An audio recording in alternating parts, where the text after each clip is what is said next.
Vous le savez, c'est toujours avec le même plaisir qu'on est en votre compagnie, Janine Boissat, pour Quand la Belle se réveillera aux éditions Fayard.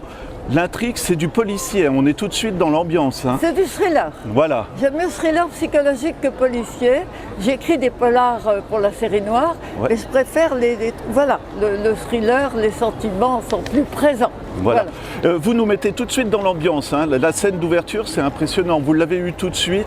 Non, mais c'était très étrange. Généralement, j'ai des dossiers avec des idées. Là, ça m'est venu comme ça. J'étais à Oulgat, dans ma résidence secondaire, dans le jardin, et soudain, j'ai vu cette femme, je peux le dire puisque c'est la première page, qui se réveille dans la paille, qui a été droguée, qui demande où elle est, et qui n'a aucune raison de se trouver là. Donc c'est vraiment venu comme ça. Voilà, c'est comme ça que j'ai commencé ce roman. Et alors, je ne sais pas jusqu'où on va pouvoir raconter, hein, parce qu'il faut quand même préserver l'intrigue. On peut dire quand même que celui qui la garde prisonnier s'appelle Paul. C'est pas vraiment un méchant non plus au fur et à mesure. Attendez, mais justement, c'est ça qui m'a étonnée. Au départ, bon, j'imaginais une sombre brute qui l'enlevait. Et puis, c'est petit à petit l'idée qui m'est venue d'en faire quelqu'un qui était fragile. Voilà. Et finalement, le plus fragile des deux, c'est lui. Du coup, elle va pouvoir l'apprivoiser, ça on peut le dire. C'est une sorte de syndrome de Stockholm renversé. Oui. C'est ça. Mais ça ne m'est pas venu tout de suite. Ça m'est venu, j'ai trouvé ça beaucoup plus intéressant de sonder ce personnage, de savoir pourquoi il l'a enlevé, etc. Donc, à un moment, ça je peux le dire aussi, on va penser qu'il défend la cause des animaux. Oui. J'avais envie de parler parce que je suis très attachée à la cause des animaux. Je trouve ça honteux la façon dont on les traite. Petite parenthèse, ça ne m'empêche pas d'en manger parfois. Voilà. Pas trop, mais j'adore le poulet, par exemple. Voilà. Mais bon, moins souvent qu'avant. Voilà, c'est cette transformation qui est venue à mon insu, pourrais-je dire. Et c'est toujours un moment qu'on adore, j'ai dû vous le dire, ça prouve que nos personnages existent, qu'ils sont là. Et que ce qu'on avait prévu pour eux au départ, ça ne fonctionne plus. Ouais. Et encore une fois, l'intrigue, vous êtes transporté par l'intrigue, vous ne savez pas comment ça va se finir, il me semble. Hein. En principe, oui. Au départ, je sais le début, le milieu, la fin. Et là, ça a été particulièrement difficile à terminer. Parce que je me suis attachée à ce garçon, je suis aussi attachée à Alma. Comment est-ce que ça peut se terminer? Et j'ai trouvé la seule fin possible. Elle n'était pas facile pour moi. Vous voyez, mais j'ai eu de la difficulté à la trouver. Et c'est, sans dire la fin, mais c'est quand même courageux, hein, parce que finalement, c'est un personnage qui est très jeune, et la fin, c'est émouvant aussi. C'est très émouvant. Et c'est d'ailleurs pour ça que j'ai rajouté après pas mal de pages pour expliquer ça. Mais c'est vrai qu'il devient émouvant. Et c'est très compliqué à expliquer, mais on ne va pas dire comment ça termine. Le personnage d'Alma, je sais que les femmes sont très importantes dans vos romans. Là aussi, comme vous le dites, au début prisonnière, mais finalement c'est elle qui retourne la situation. Oui, c'est ça. Et le titre, Quand la Belle se réveillera, c'est à cause de son amie Isabelle, qui lui a offert la moitié de son nom, qu'il l'appelait La Belle, si vous voulez, et qui lui disait toujours « Allez, t'as de la force ». Et grâce à ça, cette amie, qui est d'ailleurs la femme du gendarme, et j'adore les gendarmes, ils m'ont toujours enseigné de façon merveilleuse, qui lui disait « Allez, t'es forte, tu peux réagir ». Et grâce à elle, grâce à ses paroles, petit à petit, elle va arriver à prendre le dessus. C'est pas facile hein, quand on est enchaîné à un mur. Petit à petit, grâce à elle, elle va arriver à prendre le dessus. Parlez-nous aussi des personnages masculins. Donc Mathis, le mari, et c'est Germain Buisson, le chef des gendarmes.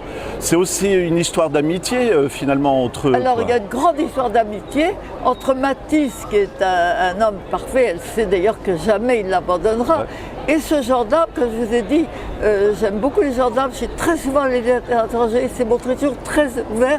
Je me demande d'ailleurs si je ne les remercie pas au début du livre.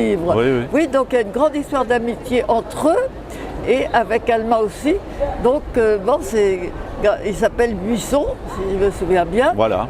Oui, je vous dis ça parce que je suis dans mon autre livre. Et ça, je le sais, vous m'épatez parce que vous vous levez tôt pour écrire tous les jours. Je suis habitée par mes autres personnages, donc parfois j'oublie un peu. Vous savez, je continue à écrire tous les jours, tous les matins. Et j'arrive au bon résultat, c'est-à-dire l'éditeur n'a quasiment pas à me corriger, au résultat parfait, où la musique est là. Pour moi, l'écriture c'est de la musique, mais il me faut 2 fois plus de temps qu'avant.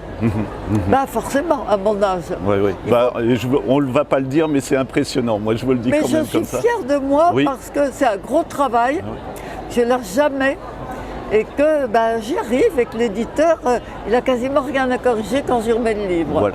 Un roman par an, et ça je voulais toujours demander, mais c'est facile pour vous de vous dire, je me lève, je vais écrire, j'ai trouvé une nouvelle intrigue Mais c'est pas ça, c'est que je ne peux pas vivre sinon. Qu'est-ce que je ferais? C'est ma passion. Et tous les matins, en plus, je me réveille à 5h30. Qu'est-ce que je ferais si j'écrivais pas? Donc, c'est naturel. Et en un an, j'ai assez de temps pour faire mes recherches, parce que je commence par faire mes recherches, par toujours aller sur les lieux que je décris. Là, c'était le Jura. Et le Jura, il s'est trouvé que mes parents, ils possédaient une ferme chaque année près du lac de Saint-Point, que je décris, là où se passe mon intrigue. Chaque année, nous allions voir les fermiers qui étaient des amis. D'ailleurs, petit souvenir, ils nous recevaient à déjeuner et il y avait toujours des escargots. Et une fois, je les avais mis dans mes poches, ça avait été le désastre parce que je détestais les escargots.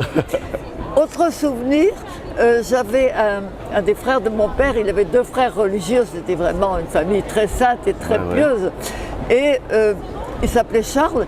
Il venait déjeuner avec nous, dîner avec nous à Saint-Point. Et comme une idiote, j'étais jeune, j'avais honte parce que tout le monde se levait, signe de croix, bénédicité, merci pour ce repas Seigneur, donnez du pain à ceux qui n'en ont pas. Et moi, c'était jeune, ça me faisait un petit peu honte vis-à-vis des autres dîneurs, vous voyez. Mais maintenant, c'est des très chers souvenirs. Voilà, c'est ce que vous dites, vous avez besoin d'être sur place aussi. Alors là, il y a une grange, il y a aussi la gendarmerie, la commune, tout ça. Vous les visualisez quand vous écrivez alors, finalement? Bien sûr, ils sont là. Et donc c'est pour ça que j'ai besoin d'y aller, de me les remémorer, voilà. Et c'était particulièrement important pour ce livre-là. Voilà. Les intrigues différentes d'un roman à un autre, c'est ce que j'aime bien chez vous. Vous pouvez parler de thriller, d'un roman d'amour.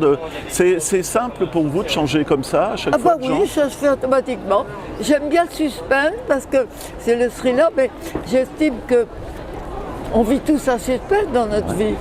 On va se quitter tout à l'heure, qui sait si Pierre ne va pas tomber sur la tête, ou si, là je suis un peu trop vieille, l'amour ne m'attend pas, si vous voulez. Pour moi, toute vie est un peu un suspense, donc j'aime bien le mettre dans mes écrits. Donc voilà, toujours un plaisir d'écrire avec des personnages que vous aimez, mais ce que je trouve impressionnant, c'est que vous me l'avez dit, une fois que c'est fait, vous oubliez vos personnages et vous passez... Hélas, mais oui, et pourtant j'attache une grande importance aux personnages. Avant d'écrire, je me fais le portrait précis de chacun. Qui était son père, qui était sa mère. Il ne sera pas le même si son père cognait dessus, si sa mère était tendre, pas tendre, etc. Si vous voulez. Donc je me fais un portrait précis d'eux. Mais une fois que c'est fini, je suis dans les autres, dans le portrait des autres. Et je peux confondre les prénoms quand je suis interviewée. J'ai juste une dernière question, j'aimerais bien qu'on en parle. C'est aussi sur la maltraitance, sans trop en dévoiler, votre roman. Donc, la maltraitance de... du personnage, d'un des 2 personnages. Je ne vais pas dire qui c'est. Absolument. Voilà. Absolument. Et ça c'est bien amené aussi. Ça explique beaucoup de choses. Voilà, c'est ça. Et ça aussi, c'est un sujet qui me touche beaucoup.